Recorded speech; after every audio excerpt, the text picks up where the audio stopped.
everybody to a new episode on Valentine's Photo Paradise. Today we're gonna do a little bit different of a video. I'm gonna show you my current point and shoot collection. I just wanted to share with you the cameras I have acquired over the last couple of months and the reasons behind why I have them and why I want to keep them. So I'll start off kind of by this Olympus MIU2. This is a very special camera to me actually, because my grandma gave it to me and it used to be her camera and she took a lot of photos on these Olympus MIUs. So yeah, it's pretty special to me. It's in a decent condition, I would say. I'm currently shooting Portra 400 in it, and it was my most used camera when I was living in the United States in Los Angeles, because I could just always pop it into my pocket, have it on me, and just take it out, take a quick shot. And yeah, it's very lightweight, it's very compact, it's very small, so it literally fits into any pocket. If it's a Patagonia fleece pocket or if it's just a regular jeans pocket, I really like having those on me. The flash on it is great, the lens is very sharp, very nice, 2.8 aperture. So for point and shoot, that's really excellent. I guess I don't really have to tell you about this camera since it's very hyped right now. But yeah, I have this one. It's my grandma's, and I have exactly the same one in this kind of champagne colorway back in my apartment in Berlin. It's just in a little box below my bed. So I'm gonna start using the other one too. And then I have this one. It's the kind of matte black version, and it's in very good condition, so I haven't really used it so far. I only had one roll of film in there that I actually decided to take out because I just wanted to keep it in this like pristine condition. And yeah, it's pretty much kind of like almost like brand new. It just has like some little spots on it, but whenever you touch it, it kind of gets those spots because of the matte finish. But yeah, it's as I said, it's an amazing condition, very beautiful camera, very lightweight. I think this weighs in at 135 grams without the battery or the film. So yeah, just to have a backup, or also kind of as a money investment, you know, I guess in like 5 years or so, this one's gonna be worth a lot of fucking money.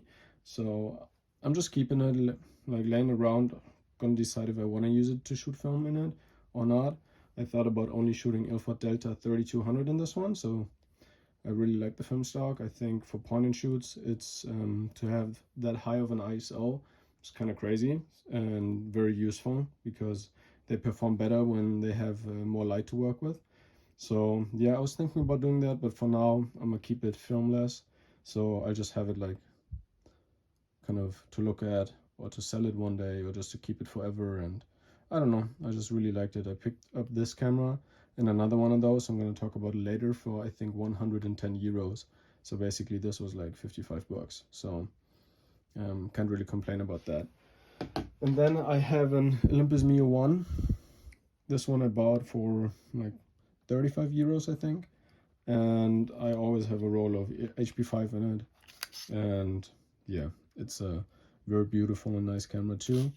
Honestly, I prefer the design and the handling of the MIU1 over the MIU2. The ergonomics of it, because it has this little thing at the back where you can like just hold it. This one has too, but the MIU1 just always kind of felt better to me. And also the viewfinder is way nice on the MIU1. But I have to say the MIU2 is definitely like a little bit smaller and more lightweight. So there's kind of advantages to both of them, I would say, but just stylistically I prefer this one. Yeah, so I always like to have a MIU1 on me. As I said, I prefer the design. I feel like it's more robust as well, and I love those cameras, so I had to get one, and 35 bucks, can't really complain. So yeah, had to have one, and this one is fully functional and works very well. So the next one I have is an Olympus MIU Zoom. This is the 105 version. It's in pretty great condition too.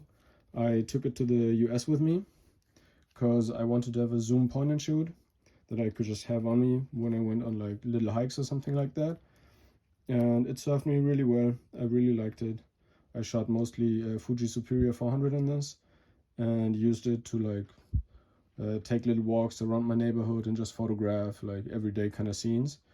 I don't really like doing street photography or anything like that with these point and shoot cameras, because I like to have the maximum control over when I fire and what's kind of in focus. So I don't really, for street photography, I don't prefer them, but just to have them on you if you're out with some friends at night, you need a flash on you, you don't want to carry your nice camera, you just have a point and shoot on you, it's perfect. Also, if you just go on vacation or something and you don't want to bring a lot, you just bring a point and shoot, it's always nice to have one. So I decided to pick up a point and shoot zoom camera, and the 105 focal length is pretty far out there already. I don't really need anything more than that.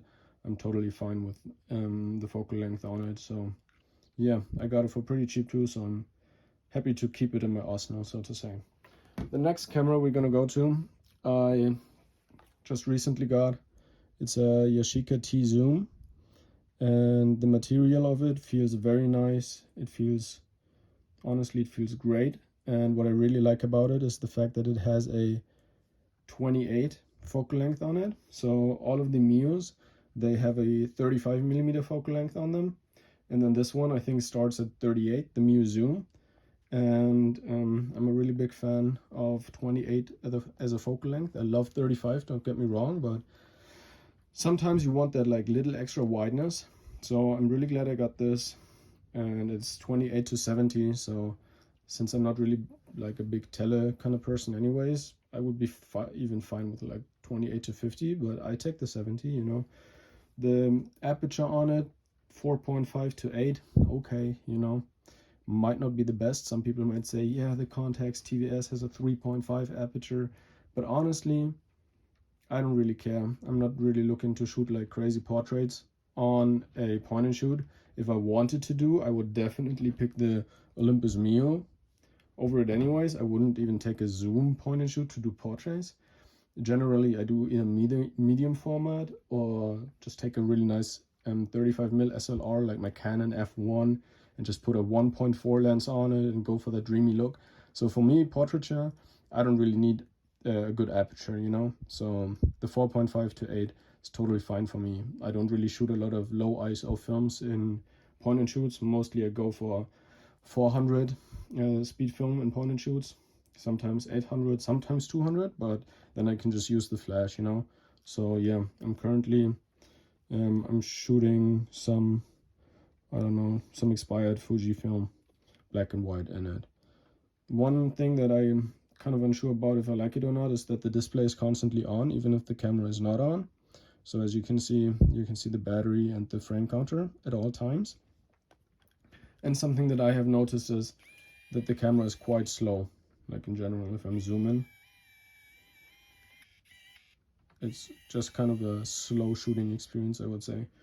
But you know, it's a pretty small camera if we compare it to the Mio. It's a little bit bigger, but not much bigger.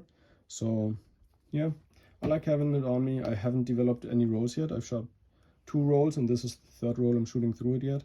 Or at the moment, I haven't sent them off to the lab or developed them myself. So I'm just kind of, yeah, seeing how it goes, you know, trusting the camera. But yeah, so far the way it feels is really nice, and I really like this camera. Then the next camera I'm gonna come to is arguably, some people might say it's not really a point and shoot. It's a Lomo LC-A 120. So this is a 6x6 medium format camera. The reason I included this into my point and shoot collection is because you basically, all you have to do is look through the viewfinder, which is really nice, big and bright. And then you have a zone focusing kind of system. So you have 0.6 meters, 1 meter, 2.5 or infinity. And then all you have to do, the camera meters for you, all you have to do is to press the shutter button. And yeah, for me this really feels like a point and shoot kind of vibe to it when I'm going out to shoot with it. It has a 4.5 38mm wide angle lens on it, which for medium format, that is a really nice lens. And I picked up this camera for like 80 bucks with some, I think maybe 6 or 7 rolls of film and also developing utensils. So I was like, yeah, might as well just keep it, you know, give it a try. It's really lightweight because it's made out of plastic, but the lens is supposed to be pretty good. And I think if you buy one, you can still buy them new. They're like maybe $400. So I was like, yeah, why not? Gotta give it a try. And as I said, it does the metering for you. So all you have to do is just decide the range and take a shot and just advance right here. So it's a pretty nice experience, I would say. I don't have film in it at the moment, but yeah, I shot a roll of HP5 through it, and I think it can do the ISO until 1600. You set the ISO right here. And yeah, it's a beautiful little camera. I'm going to develop some film this upcoming week and see what results it's going to produce, but I'm kind of stoked to have it on me, more as like a fun camera to have to run around with, kind of point and shoot, medium format, because I'm not trying to get a Fuji GA645 for, I don't know, 1,500 now, so no, I'm staying away from that, you know. And then the last three cameras I'm gonna come to right now is this Leica C1. I got this for, I think, $50 with shipping. It feels really nice. Like I think it's made out of aluminum, and it has a very, I would say, beautiful feel to it. Very high quality, and I don't think I have batteries in it now. I have not shot a roll through this yet, but I'm thinking about keeping it at least to do a test between the Yashica T Zoom, the Leica C1, and the Olympus Zoom, because I want to see how they kind of compare head to head. This is a 38-105 aspherical lens. I mean, yeah, aspherical in a point and shoot, you know. But yeah, I don't know. I like the design. It's kind of small, nice. I'm sure it's gonna like some Portra 400 or black and white, so I'm kind of excited to use this camera and to give it a try. It feels nice. As I said, I bought it for like $50. I even have like a really nice bag for it too. I can show you right here. It's this like little nice leather pouch, you know, fits right in. The camera is a little bit on the bigger side for point and shoots, but not huge by any means. It's just a bigger one. And yeah, for being a zoom camera, if we compare it to the Zoom, for example, it's not actually that big, you know. And as I said, it has a very high quality, kind of robust feel to it. So I can't wait to try it out. And now the last two cameras are gonna be Nikon L35AFs. This is the Nikon L35AF, the original version of it.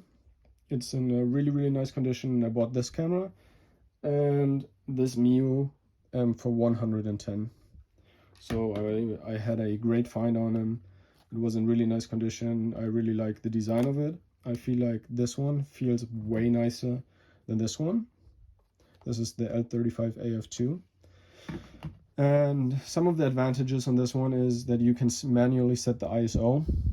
I think from 32 to 1000. I mean, I would like to set it to 1600 or even 3200, but as of my knowledge, they were made like in the early 80s. So I see why like 3200 and 6400 wasn't a big thing back then. And they run with AA batteries, so pretty standard. The only thing you have to watch out on these ones is that these battery doors, they break very easily. But yeah, they have very sharp lenses, 2.8. So similar to the Olympus with 35mm, you can set the ISO so you can over and underexpose on this model. And yeah, just a very nice design, nice viewfinder. In the viewfinder, you can actually, if you press on it, you can see where the focus is. So there's different symbols in there.